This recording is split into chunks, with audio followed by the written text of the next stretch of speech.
President Trump now beating his top Democrat rivals, Biden, Warren, Sanders, Buttigieg, in a new poll from USA Today and Suffolk University. The Democrat field is still in turmoil. Problems now hitting both the Warren and the Bloomberg campaigns. Let's welcome my next guest, Patrice Lee Onwuka of the Independent Women's Forum. Great to have you on, Patrice. Let's first start with the Bloomberg campaign. A booklet surfacing of Bloomberg's favorite quotes.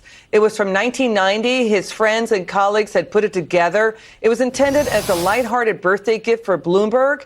Disparaging one-liners about women. Let's get right at it. You could see some of the comments right there. Let's keep moving through them. He also said if women wanted to be appreciated for their brains, they'd go to the library instead of Bloomingdale's.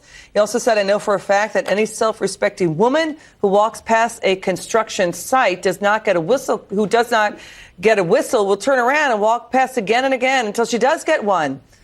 Pretty striking comments. I know they're from 30 years ago. You think this is going to hurt the Bloomberg campaign? Well, I think it depends, Liz, on how much the media decides to run with the story. I mean, I think the New York Times broke this back in October, and no one picked it up again.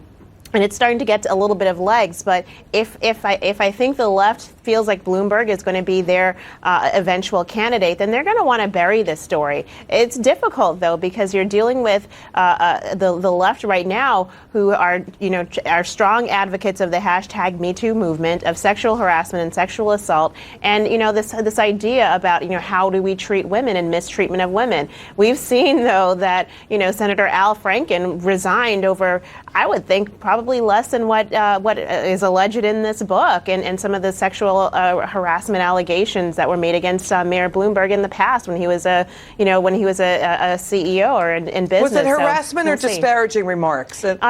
Disparaging remarks, but I think there are also some other cases that are still waiting to be settled that could have been around a toxic work environment, that could have been around comments that he's made about women. So. Yeah, it doesn't bode well in this political environment, particularly when you're talking about Me Too and sexual harassment and sexual assault. But that is if this has legs. And I've been looking at a lot of progressive news outlets. They're not running with this story at all. Interesting. Let's move on to Elizabeth Warren. Striking retreat. It appears she's pushing, or rather dialing back. She's retreating from her government takeover idea of health care, now saying voters could choose, this is her wording right now, could choose to opt in to her single-payer plan. This is after her nationalist report got cut in half in just 1 month's time over her single-payer idea. But, I understand Medicare for all and opt-in, but what is going on right now with Elizabeth Warren?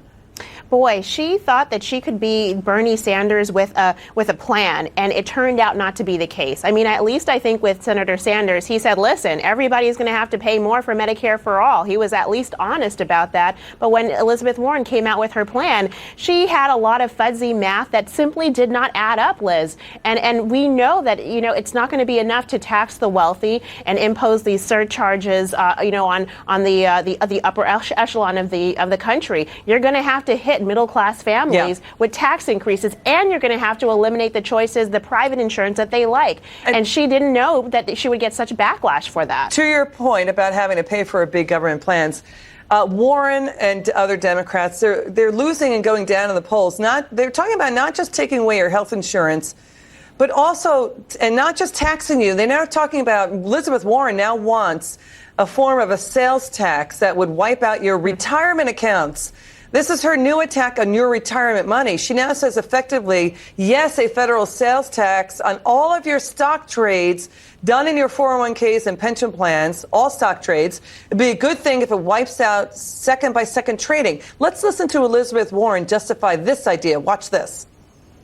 So the financial transactions tax is basically just a tax on every time stock trades on Wall Street. If you're doing the second-by-second trading, it actually generates a fair amount of money.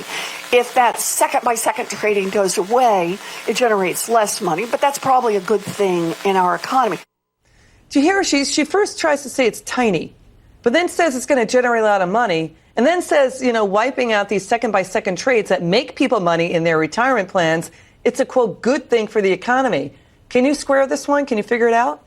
It's the same fuzzy math as her health care funding plan, Liz. I mean, it doesn't make sense at all. Either way, Americans are going to be penalized, whether it's those who have retirement plans or whether it's, in reduced trading. And so, I mean, I think she's struggling to try to figure out how is she going to pay for these big government expansions and do it in a way that doesn't make her sound like, it's going to hit middle class families. And she can't get away from that. And this is going to hurt her, I think. It continue to hurt her in the polls. We've seen her slipping substantially. And I will say one thing, Liz, when you look at President Trump's matchup against these top 5 candidates in swing states like Michigan, Pennsylvania, he is beating them, and for good reason, because they don't have good solid plans that regular common sense voters are really going to support.